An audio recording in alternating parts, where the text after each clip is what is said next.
Բժիշկներին դեռ չի հաջողվում շոկային վիճակից դուրս բերել գյումրեցի փոքրիկին երեխայի վիճակը կայուն ծանր է։ Համակարգչային տոմոգրաֆիան Կրտսեր Ավետիսյանի մոտ ախտորոշել է գլխուղեղի սնուցման լուրջ խանգարումներ։ Առողջապահության նախարարի մասնակցությամբ առավոտյան մանկական ռեանիմատոլոգների եւ նյարդավիրաբույժների 3-րդ կոնսիլիումն է գումարվել։ Վերակենդանացման բաժանմունքում արհեստական շնչառության ապարատին միացված փոքրիկն այժմ պայքարում է վիճակի կայունացման համար։ Ուղեղում որևէ արունազեղում կամ այլ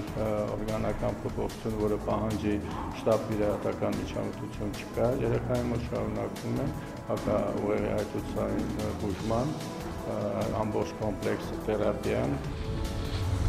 Հայաստանի Հանրապետության նախագահի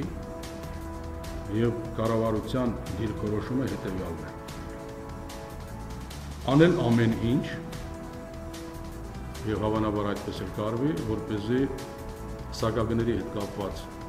բարձրացման հետ կապված այս տարի մենք խնդիր չունենանք։ Թե գազի, թե էլեկտրաէներգիայի թանկացման ռիսկը կապված է դոլարի տատանման հետ, ասել է նախարար Զախարյանը, սակագների վերանայումը ոչ տարօրինակ ու անխուսափելի համարել բոլոր երկրներում։ Գալով հայաստանյան վիճակագրությանը տեղեկացրել է բնակչության շրջանում կապույտ վառելիքի սպառումը նվազել է, հոսանքին ավելացել։ Դա սակայն չի բարելավել բաշխից ցանցերի ֆինանսական վիճակը։ Ընկերությունը միլիոնավոր դոլարի պարտքեր ունի եւ բանկերին եւ էներգոարտադրող կառույցներին։ Ղեկավարած ոլորտի մտահոգիչ մյուս խնդրի նայրիտի ճակատագրին անդրադառնալով Երվանդ Զախարյանը հայտարարել է. առաջիկա օրերին գործարան կգան Համաշխարհային բանկի աուդիտորները։ Եզրակացությունը պատրաստ կլինի փետրվարին։ Անընդհատ պարտք չմարելու ու աշխատատեղեր բացելու առումով պետությունն ամենաշատն է շահագրգռված վերսկսել կաուչուկի արտադրությունը։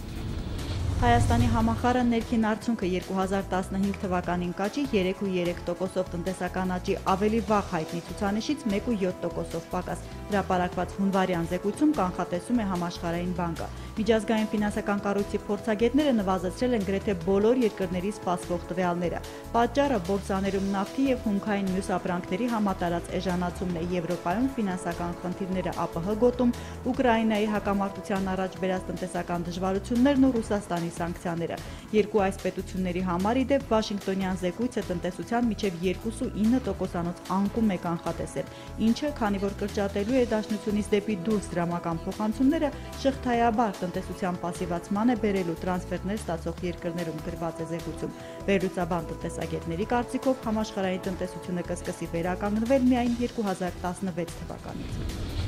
Ես կտվում ես ուտեսել ամեն ինչ մենք ենք անում էլի։ 40 գոմեշ պահելով ֆերմեր Տիգրանը որոշել է Արտաշատին վերադարձնել խորհրդային տարիների գոմեշաբույծ բնակավայրի համբավը, առայժմ հաջողացրել է անասուններին էկրան բարձրացնել։ Սևոն սահման ֆիլմում է նկարվել Կոտոշավորը Սիրուշոյի տեսահոլովակում, բայց ասում է գոմում գերխոշոր եղջերավոր ունենալը բավական ձեռնտու է։ Ձմռան սեզոնին մինչև 40 ամռանը մոտ 70 լիտր կաթ են տալիս, մթերվում է ի տարբերություն կովի լիտրը 500 դրամով։ Գուրմաններն էլ գոմեշի պինդ մածունը պատրաստ են գնել 800 դրամով։ Եթե ցանկանան միսը վաճառել, եղշիկի գործարանները պարզ է տեղական թարմը կնախընտրեն ներկրվող սառեցված հնդկականից, եւ սա այն դեպքում, երբ կենթանուն պահելը շատ ծախսատար չէ, հիվանդությամբ չեն վարակում, պետք է միայն ճահճուտ լինի ցեխերում պարկեն, շրջակայքում խոտարացեն։ Ստորգետնյա ջրերի շնորհիվ խոնավ հողեր Արտաշատում կան, կերն է խնդիրը։ Եթե կարողանանք նախկինի արոտավայրերը բերենք այդ բալանսի,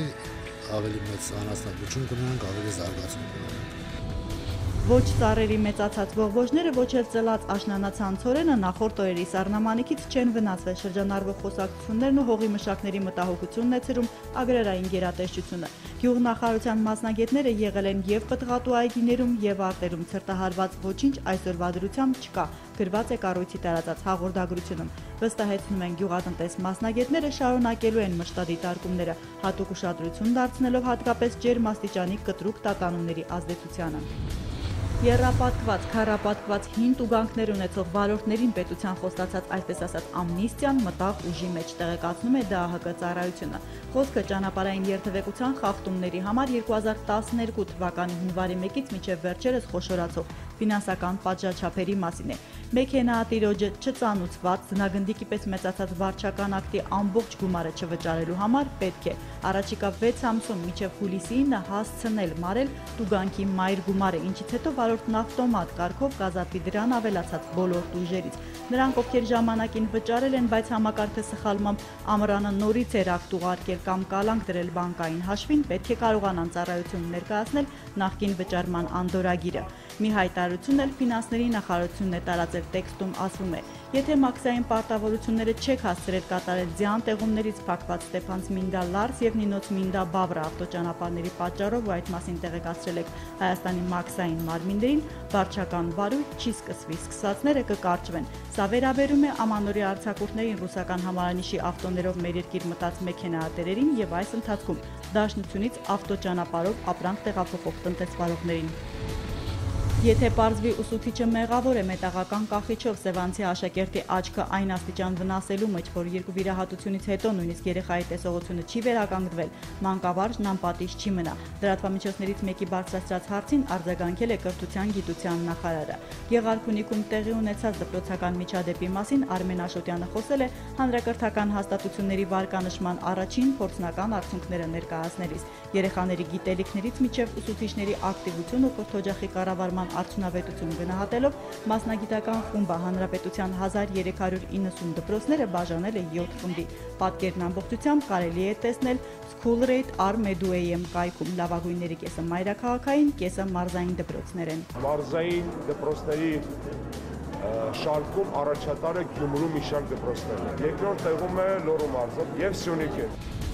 Հունվարի աշխատավարձն արդեն մոտ 30% բարձրացած կստանան հայաստանյան թվով 7000 գիտության դոկտորներն ու թեկնածուները։ Նրանց հավելավճարները 2015-ից դարձել են համապատասխանաբար 50 եւ 25000 դրամ, նախկին 20 ու 10000-ի փոխարեն։ Բարձր արդյունավետություն ունեցող գիտաշխատողների մրցույթին ներկայացված 248 հայտերից էլ հանձնաժողովն առանձնացրել է 100-ին, ովքեր 1 տարի շարունակ ամեն ամիս կստանան լրացուցիչ 135000 դրամ։ Բյուջեից ու այլ աղբյուրներից ակադեմիական ոլորտ փողեր բերելով պետությունը փորձում է երիտասարդ սերնդին կապել գիտության հետ։ Քենդը ծրագրի մեկնարկով տարատեսակ փորձերով հետաքրքրված մասնագետների թիվն արդեն իսկ ավելացել է։ Այս տարի արագացուցչի համար արտասահմանյան ֆինանսավորմամբ նոր այլ սարքեր կգնվեն։ Տարվա առաջին ասուլիսում հայտարարել է գիտության կոմիտեի ղեկավարը։ Սամվել Հարությունյանը նաև ասել է, որ փորձաքննությունների կողմնակալ արդյունքները կանխելու նպատակով երկիրն անցնում է առցանց մրցույթների։ Շփման պահը հաստորեն ամբողջությամբ կբացառվի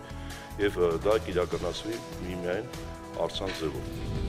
Հունվարի 14-ին NASDAQ OMX Armenia-ի հարթակում դարձյալ դոլարային գործարք չի կնքվել։ Հունվարի 15-ի համար արտարժութային շուկայում Կենտրոնական բանկի սահմանած միջին փոխարժեքները հետևյալն են։ Թանկարժեք մետաղների համար էլ Արջին բանկն առաջարկում է հիշյալ գնանշումները։